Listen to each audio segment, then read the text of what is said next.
Përshëndetje të dashur miq dhe mirë se erdhët në kuzhinën time. Nëse jo mërzitur kekët e thatë dhe keni dëshirë të provoni diçka ndryshe, që ka një kremozitet brenda dhe mund ta përgatisni shumë lehtë dhe shpejt, kjo është receta e duhur që do t'ju prezantoj unë sot. Kek çokolate me puding. Sipas vendit që po jetoni, do të zgjidhni pudingun e përshtatshëm.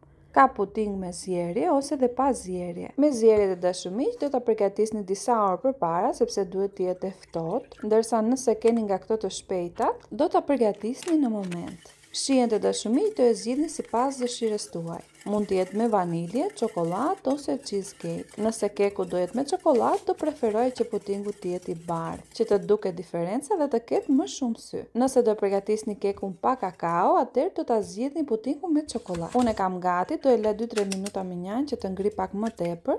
Ndërkohë për kekun në një tas thyem 2 vezë, 5 lugë gjelle plot me sheqer, 6 lugë gjelle plot me gjalp ose vaj të dëshirës tuaj. Do t'i gjeni përbërësit të shkruar me gramatura ose lugë. 2 lugë gjelle plot me pjesën e trashë të kosit ose salcë kosi, pak më tepër se gjysma e gotës me qumësht ose 150 gram, pak aromë vanilje, çfarë të keni në shtëpi.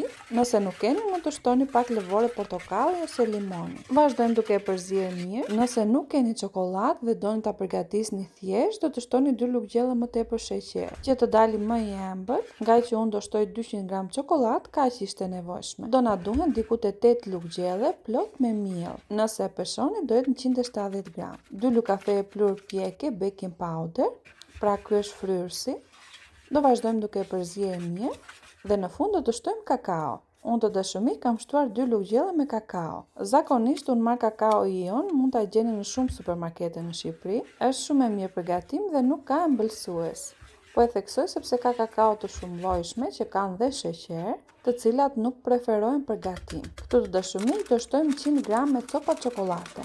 Dua të theksoj, nuk është e nevojshme ta keni çokoladën në copa. Mund ta merrni në formë normale dhe ta prisni me thik në copa të vogla. Mund të shtoni kuverturë ose çokoladën të dëshirës tuaj. Nëse e doni të thjesht pa çokoladë, siç ju thash, do shtoni 2 lugë gjelle më tepër me sheqer. Masa tepsisë që unë kam përdorur është 23 cm.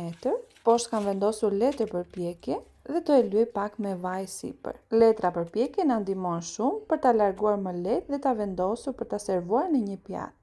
Këtu të dashur miq që kemi pudingun gati. Siç ju thash, nëse do e zgjeni pudingun, duhet ta lini të trashet mjaftueshëm, që të ndahet në copa me lugë. Mund të shtoni më pak qumësh se ç'thot paketimi që të dalë i trash. Pra nuk duhet të dalë as shumë i trash as shumë i holl, që të ngelet i butë dhe kremoz brenda te keku. Si për 100 gram me copa çokolate ose çokoladë të coptuar. Do vazhdoj me pjekjen. Pjekim në furrë të parangrohur në 180 gradë në zgarën e mesme të furrës për afërsisht 40 me 45 minuta. 30 minuta të para nuk duhet ta hapni fare furrën, dhe kujdesni dhe vetë derisa të piqet mirë keku.